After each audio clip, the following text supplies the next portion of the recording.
ರಾಜ್ಯದಲ್ಲಿ ಕನ್ನಡ ಸರ್ಕಾರಿ ಶಾಲೆಗಳಿಗೆ ಸರಿಯಾದ ಶಾಲಾ ಕೋಣೆಗಳ ವ್ಯವಸ್ಥೆ ಇಲ್ಲಾರ್ದಂಥ ಅಧೋಗತಿಗೆ ಇಳಿದಂಥ ಪರಿಸ್ಥಿತಿ. ಇವತ್ತು IT-BT ಕಂಪ್ನಿಗಳ ಬಗ್ಗೆ ಈ ರಾಜ್ಯದ ಉಪಮುಖ್ಯಮಂತ್ರಿಗಳು ಏನು ಬೇಕಾದ ಬಾಯಿಗೆ ಬಂದಂಗೆ ಏನು ಒಂದು ಉಪಮುಖ್ಯಮಂತ್ರಿಯಾಗಿ ಎಷ್ಟು ಗೌರವಯುತವಾಗಿ ಯಾವುದೇ ಒಂದು ಜನರ ಬೇಡಿಕೆ ಬಂದಾಗ ಅಧ್ಯಕ್ಷರೇ ಗೌರವಯುತವಾಗಿ ಮಾತಾಡುವಂಥದ್ದು ಇಲ್ಲ. ಈ ಒಂದು ಕಡೆ ಹೇಳ್ತಾರೆ ನೀವು ಅಜೀಂ ಪ್ರೇಮ್ಜಿ ಅವರು ಸುಮಾರು 1,500 ಕೋಟಿ ರೂಪಾಯಿ ಇವತ್ತು ಮೊಟ್ಟೆ ಖರೀದಿಗೆ ಈ ರಾಜ್ಯ ಸರ್ಕಾರಕ್ಕೆ ಸಹಾಯ ಮಾಡಿದ್ದಾರೆ.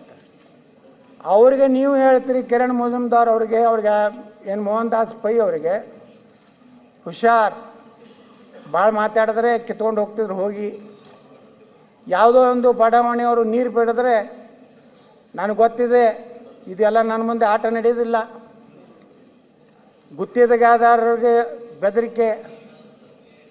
ಈ ರೀತಿ ಒಬ್ಬ ಜವಾಬ್ದಾರಿಯುತವಾದಂತಹ ಒಂದು ಸ್ಥಾನದಲ್ಲಿರೋರು ಯಾವ ರೀತಿ ಜನಸಾಮಾನ್ಯರ ಜೊತೆಗೆ ಜನರ ಸಮಸ್ಯೆಗಳಿಗೆ ಸ್ಪಂದನೆಯನ್ನು ಮಾಡಬೇಕು ಅನ್ನೋಂಥ ಒಂದು ಪರಿಸ್ಥಿತಿ ಇವತ್ತು ಸರ್ಕಾರದಲ್ಲಿ ಇರದೇ ಇರೋದ್ರಿಂದ ಒಂದು ಕಡೆ ನೀವು ಹೇಳ್ಕೊತೀರಿ ನಮ್ಮ ಸರ್ಕಾರ ಪಾರದರ್ಶಕ, ಅತ್ಯಂತ ಇಡೀ ದೇಶದಲ್ಲಿರುವಂಥ ಅನೇಕ ಸಂಸ್ಥೆಗಳು ನಮ್ಗೆ ಅನೇಕ ಸರ್ವೆ ಪ್ರಕಾರ ನಮಗೆ ಭಾಳ ಒಳ್ಳೆ ನೋಡ್ರಿ.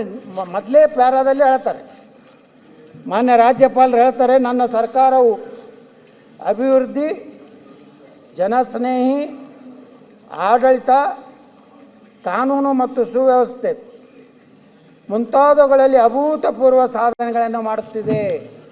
ಇದ್ರಾಗ ಏನಾದರೂ ಒಂದರ ಸತ್ತಿದೆ ಅಧ್ಯಕ್ಷರೇ. ಈ ರೀತಿ ಪರಿಸ್ಥಿತಿಯಲ್ಲಿ ಅಧ್ಯಕ್ಷರೇ ನಾನು ಮುಖ್ಯಮಂತ್ರಿಗಳಿಗೆ ವಿನಂತಿ ಮಾಡ್ಕೋತೀನಿ, ನೀವು ನಿಮ್ಮ ಕಾಲದಲ್ಲಿ ಇನ್ನಾದ್ರೂ 2.5 ವರ್ಷ ಇದೆ, ಈ ಆಡಳಿತ ವ್ಯವಸ್ಥೆಯಲ್ಲಿ ಒಂದು ರೀತಿ ಗೊಂದಲ ಇದೆ.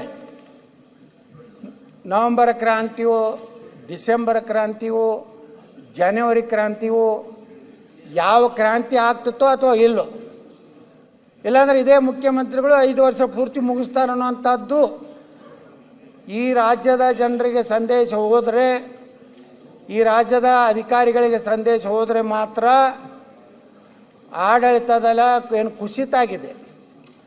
ಆಡಳಿತದಲ್ಲಿ ಇವತ್ತು ಅಧಿಕಾರಿಗಳು ಯಾರ ಕಂಟ್ರೋಲ್